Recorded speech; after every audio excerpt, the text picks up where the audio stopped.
अस्सलाम वालेकुम friends, welcome back to Top Smarties drama serial खुद सर। शाज़मा ने कदम तो उठा लिया दाइम की शादी रिदा से ना करवाने का, लेकिन ये भी नहीं सोचा कि इसका असर दाइम पर क्या होगा। शाज़मा खुद से मोहब्बत करने वाली लड़की है।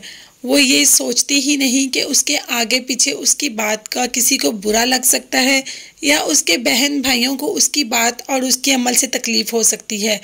वो ये सब कुछ समझने और सोचने से कासिर है। सिर्फ अपना फायदा और दूसरों को नीचा दिखाने में ही हमेशा लगी रहती है।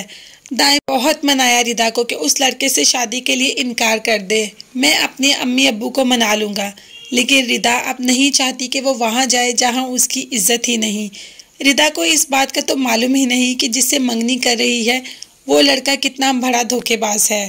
हालांकि रिदा की मंगनी हो गई, लेकिन शाज़मा को फिर भी किसी का खौफ नहीं।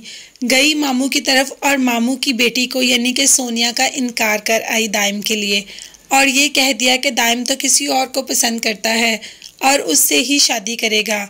हालांकि वहाँ भी तो इनकार करके आई, तो आखिर चाहती क्या है शाज़मा। ऐसी हरकतें वो शायद इसलिए करती है कि अपनी इम्पोर्टेंस सबके सामने जाहिर कर सके कि मैं बहुत इम्पोर्टेंट हूँ, जो कुछ होता है मेरी मर्जी से होता है, मेरी मर्जी के बगैर कुछ भी नहीं हो सकता। ईशान ने जब मामू को सोनिया की जॉब के लिए कहा तो बहुत ही गुस्से में आ गया और कहा कि मेरी बेटी जॉब नहीं करेगी।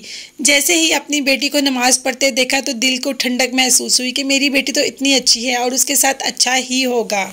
उबैद एक मंगनी भी लेकर गया नाजिया को, और नाजिया ने देखा कि वहाँ पर जो मंगनी की दुल्हन है वो तो रिदा है।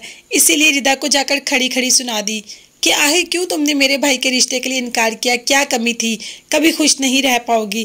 क्या नाजिया ये नहीं जानती कि रिदा ने इनकार नहीं किया? इनकार तो शाज़मा और उसकी माँ करके आई, लेकिन फिर भी रिदा को सुना दिया। आपको नाजिया का ये एटीट्यूड कैसा लगा मुझे कमेंट्स में ज़रूर बताइएगा। इसके अलावा मेरे चैनल को ज़रूर सब्सक्राइब कीजिएगा। अपना बहुत ज़्यादा ख्याल रखिएगा और मुझे भी दुआ में याद रखिएगा। नेक्स्ट वीडियो तक के लिए अल्लाह हाफिज़, बाय बाय, टेक केयर।